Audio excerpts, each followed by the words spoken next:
एक अहम खबर का हो गया है। बिहार चुनाव से जुड़ी खबर है। जेडीयू की 44 उम्मीदवारों की दूसरी लिस्ट आ गई। गोपाल मंडल का टिकट कट गया है। गोपालपुर से बुलो मंडल को टिकट दिया गया है। दूसरी लिस्ट में 4 मुस्लिम उम्मीदवारों को भी टिकट मिला है।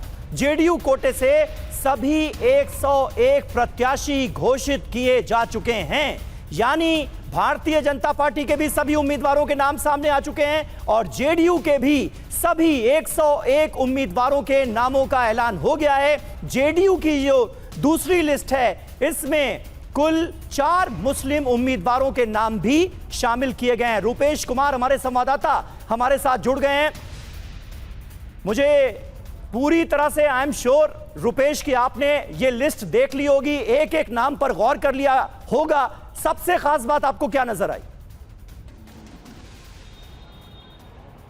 देखिए, 4 मुस्लिम उम्मीदवारों को इस वक्त जेडीयू ने उतारा है और अब तक ये चर्चा हो रही थी कि बीजेपी और जेडीयू ने या फिर पूरे महागठबंधन ने अब तक 182 उम्मीदवारों की घोषणा की है और उसमें एक भी मुस्लिम उम्मीदवार नहीं खड़े किए हैं। क्या बीजेपी की रणनीति पर उनके जो बाकी सहयोगी दल हैं वो चल रहे हैं? लेकिन इस लिस्ट में जेडीयू ने जो अभी लिस्ट जारी किया है, यानी कि कुल मिलाकर जेडीयू की भी 101 उम्मीदवारों की सूची सामने आ गई है। उसमें 4 मुस्लिम उम्मीदवारों को नीतीश कुमार ने इस बार भी मैदान में उतारा है।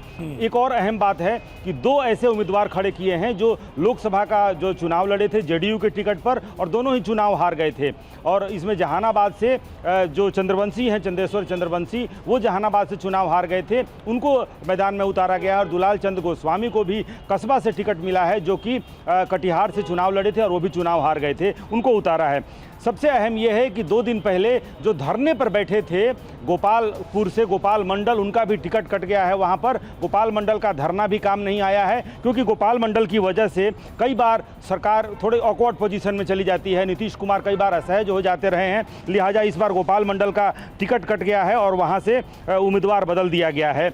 घोसी से बहुत महत्वपूर्ण है कि घोसी से उम्मीदवार जो अभी तुरंत ज्वाइन किए हैं, 2 दिन पहले जिन्होंने जेडीयू ज्वाइन किया, अरुण कुमार, उनके बेटे हैं ऋतुराज, तो घोसी से जैसा कि उम्मीद की जा रही थी कि घोसी से अरुण कुमार के बेटे को चुनाव लड़ाया जा सकता है, तो ऋतुराज कुमार को वहां से उम्मीदवार बनाया गया है। चकाई भी बहुत महत्वपूर्ण है, क्योंकि चकाई सुमित कुमार सिंह, जो अब तक निर्दलीय वहां से चुनाव जीतते रहे हैं और नीतीश सरकार में वो मंत्री भी थे, इस बार नीतीश कुमार ने उन्हें अपना टिकट दिया है। यानी कि सुमित कुमार सिंह जो पिछले 2 बार से निर्दलीय चुनाव जीतते रहे हैं, इस बार उनका चुनाव क्षेत्र तो वही होगा, लेकिन वो टिकट पर खड़े हुए हैं सुमित कुमार सिंह के।